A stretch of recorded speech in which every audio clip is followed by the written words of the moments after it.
This is Tarman from Return of the Living Dead, and he was the inspiration for this project. I did the design work in Blender and was really focused on making sure that the neck was actually able to support the head. I extended the neck bones into the frame and kind of elongated that part of the structure. The head is hollow, but it has a support that the neck actually goes into, and you'll see that later on in the printing. He's such a happy little guy. I'm using a 2-inch cedar and the tape and glue method for hold down on my CNC.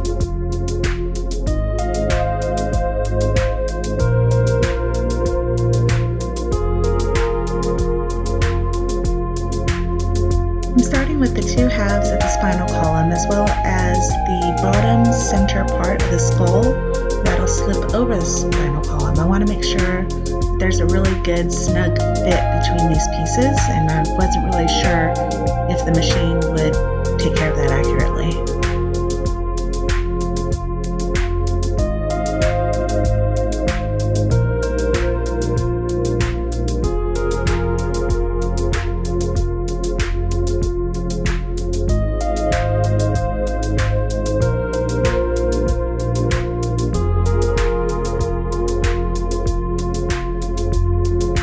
The bit on my CNC hit a knot in the wood during one of the passes, and this actually caused the machine to go out of alignment and drive a deep gouge into my project. It was patched later, but it's one of the reasons why you never really want to walk away when a machine is running.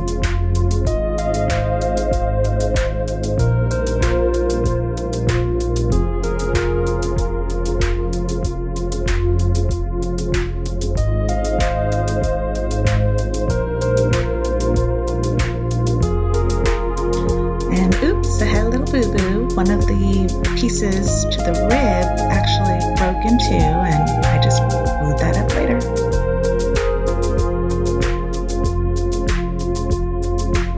This is the first half of the spinal column, and I was just so pleased with the way the details came out.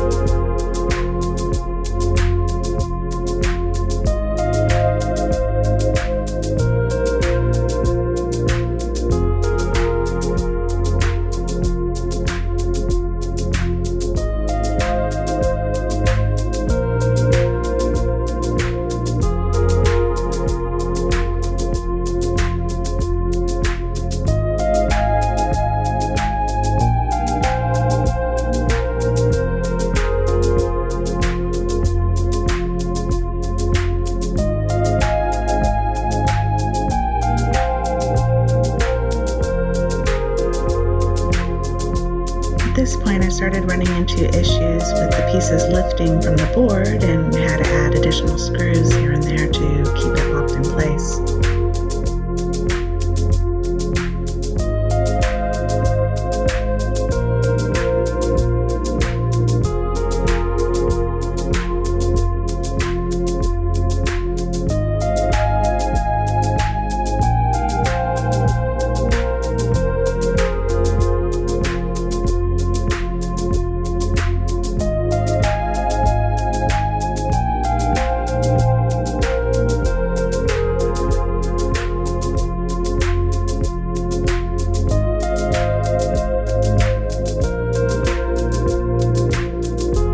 And here we have a big boo-boo.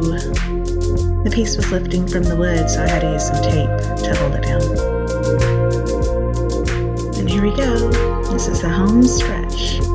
This is the last 3 pieces, the frame and the last 2 portions of the skull, the outer sides.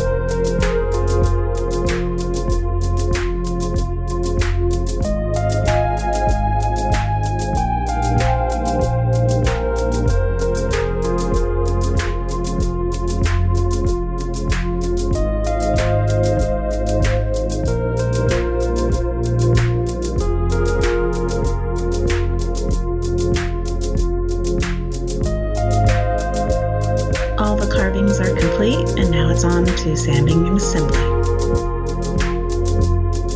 So here I've marked the places where I need to go and take care of the undercuts, manually carve those away, and give the skull a little bit more detail.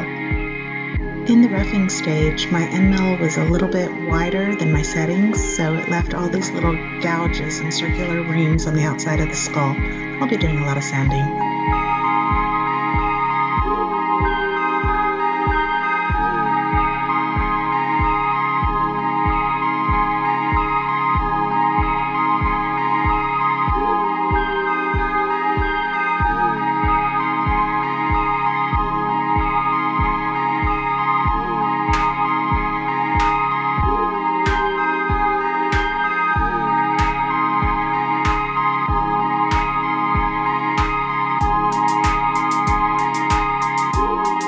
It's really hard to find clamps that work all the time, especially on these uneven surfaces, so had to do a lot of manipulation. Also because I had so many slips on the CNC, made random little flaws in my piece, so I had to go back and fill those, and I just used some sawdust and wood glue to patch those, and then I sanded them later.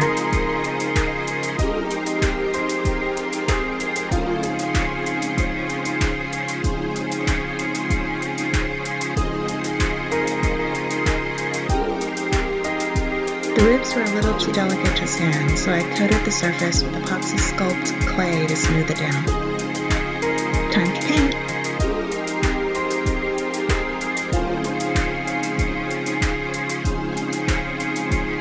I'm starting with a few coats of primer using my Cricut spray gun, and I will finish it up with some black matte paint.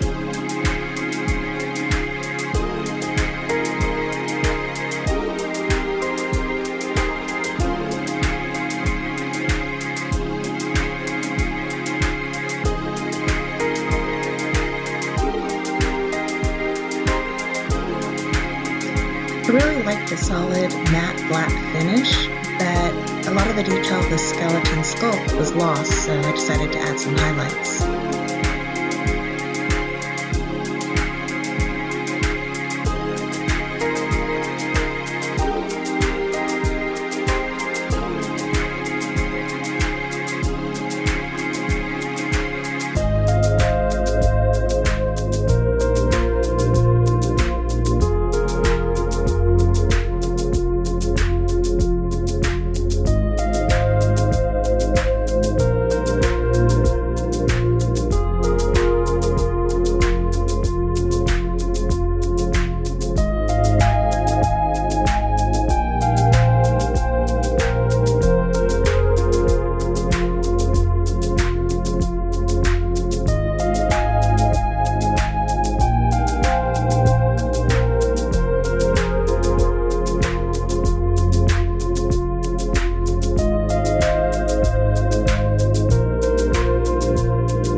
Since this little guy was based on the Tarman, I had to make some tar.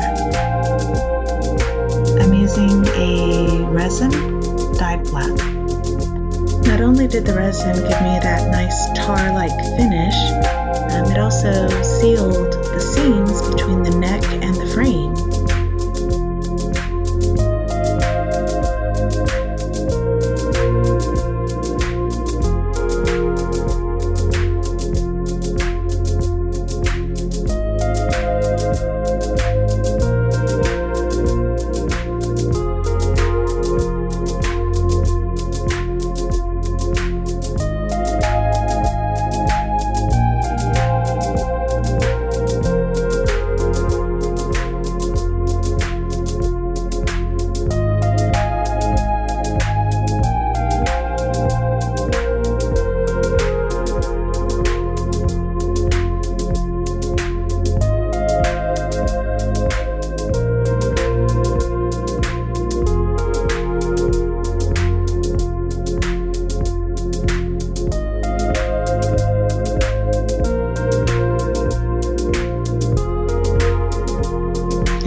Tarman.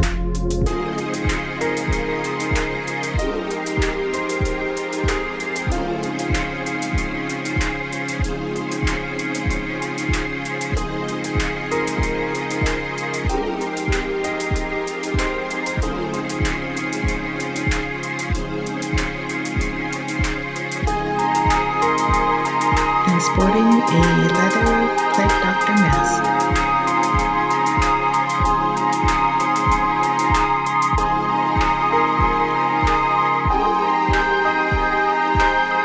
Thanks for watching.